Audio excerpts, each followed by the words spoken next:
এটা সম্পূর্ণ বেআইনি কাজ এবং পুলিশের যে নিজস্ব হ্যান্ডবুক আছে, ট্রেনিংয়ের যে রুলস আছে, সেটাকে ভায়োলেশন করা হচ্ছে। আপনাদের মনে আছে আরজিকর ইনসিডেন্টের পরে 14ই আগস্ট যে রাত্রিবেলা পুলিশের আপনার নিষ্ক্রিয়তার জন্য যে ঘটনা ঘটেছিল, তারপরে আপনার একটি মহিলা পুলিশের ছবি কলকাতা পুলিশ এবং রাজ্য পুলিশের হ্যান্ডেল থেকে দেওয়া হয়েছিল।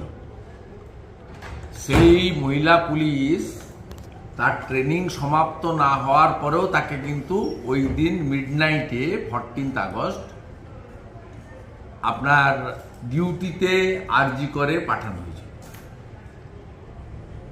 আমি তো ছবি